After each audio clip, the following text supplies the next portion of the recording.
안녕하세요. 안녕하세요. 예, 반갑습니다.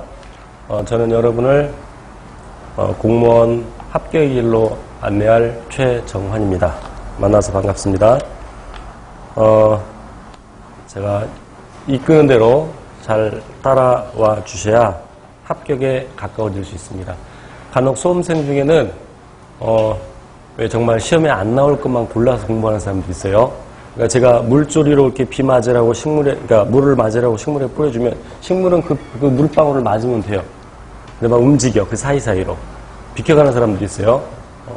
그러니까 지금 처음 공부하시는 분들은 무엇이 중요하고 그렇지 않은지를 아직 모르는 상태고, 그리고 그 중에는 이제 문과 출신 사람들도 있어서 저 새끼가 도대체 무슨 얘기를 하는지 나름대로 소문을 듣고 왔는데 잘 가르치고 합격자를 많이 냈다고 소문 듣고 왔는데 내가 보기에는 아닌 것 같고, 그거는 제 잘못이 아니고 여러분의 베이스가 좀 부족해서, 그래서 이제 기본반에서 최대한 좀 이렇게 내려서 강의를 하려고 노력을 하는데도 우리 할 게 워낙 많아서 주어진 시간은 3시간 반짜리 12주지만 3개월 하면 13주가 나오죠. 그래서 13주 휴강 없이 하고 그리고 한 번 정도 보강을 더 해야 진도를 마칠 수가 있었습니다. 이번 텀엔 아마 그럴 것 같고, 그리고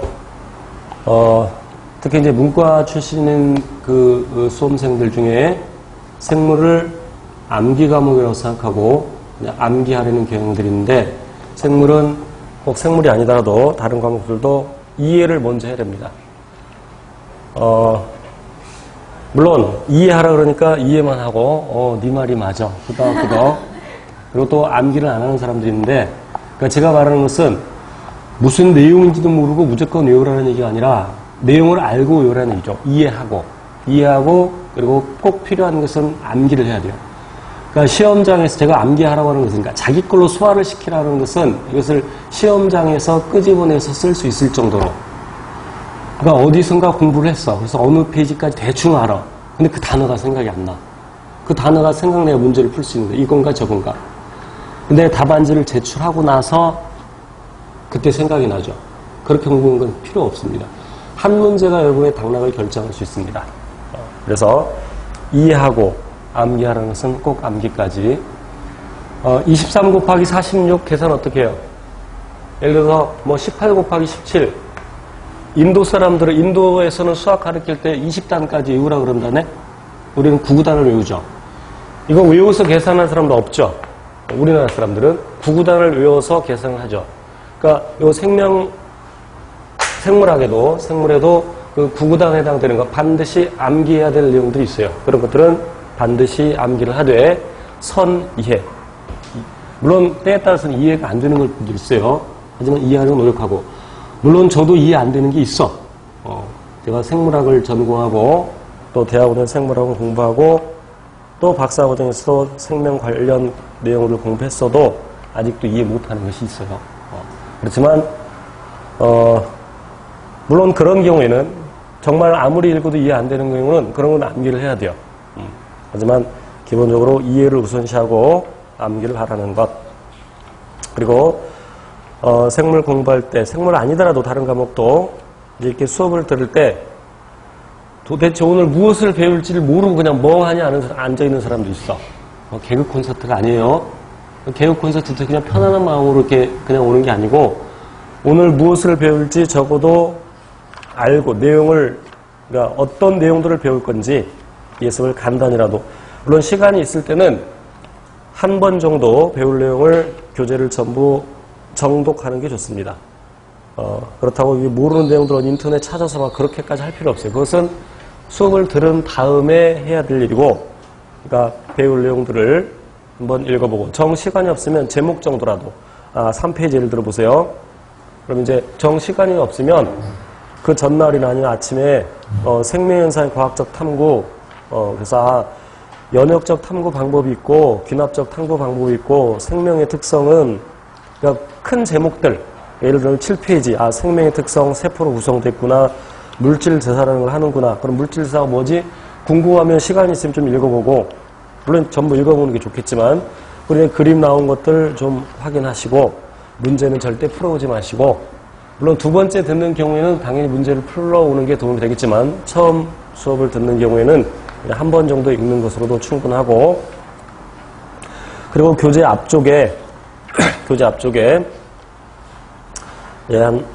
맨 앞 표지부터 한 장, 두 장, 세 장, 네 장, 5장 넘기면 거의 9페이지가 있죠.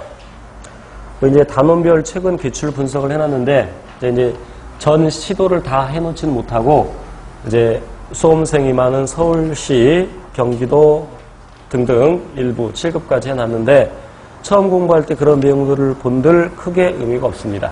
그 내용들은 적어도 이 교재를 한 번 다 공부하고 저랑 같이 공부하고 이제 두 번째 공부할 때 이런 내용들이 있구나, 아니면 한 단원 공부하고 나서 이런 내용들이 중요하구나 하고 공부하는 게 두 번째 공부할 때 그런 것들을 더 집중적으로 하는 게 좋습니다.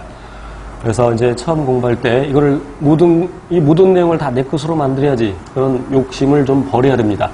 물론 사람마다 조금씩 경향이 다른데 어떤 사람들은 처음부터 끝까지 완벽하게 중간에 막히는 내용이 있으면 절대 못 넘어가는 사람들 있죠.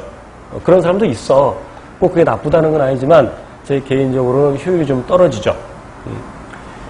오늘 첫 시간이니까 옛날 얘기를 좀 할게요. 예전에 어떤 학생이 17살인데 재수학원에서 공부를 해요. 검정고시를 보고 나서.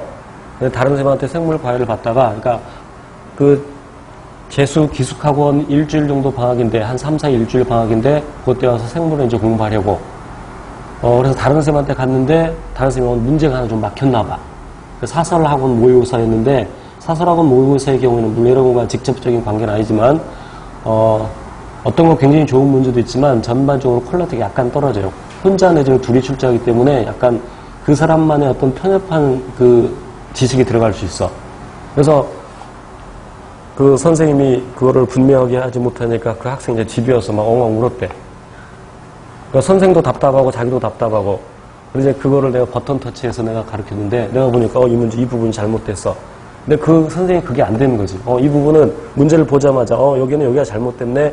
이렇게 하고 갔어야 되는데 되게 자랑하는 것 같네. 그래서 그 학생은 그런 스타일이야. 중간에 조금이라도 학교 넘어가지 못해. 어떻게 보면 결벽증이라고 할 수 있는데, 하지만 이제 공부에 있어서는 한 번에 모든 걸 할 수가 없죠. 그래서 자꾸 반복을 해야 돼요. 처음에 이해가 안 되는 것도 그런 것이 있구나. 그럼 두 번째 읽을 때는 처음에 읽었을 때 이해가 안 됐던 것들이 이해가 저절로 될 때가 있습니다. 그래서 가급적이 교재를 반복해서 여러 번 읽어야 됩니다. 어떤 학생들은 교재 한 번 읽고 수업 한 번 듣고 문제풀이 그냥 한 서너 개 있는 교재 하나 듣고 그리고 합격하는 사람들 있을 수 있어요.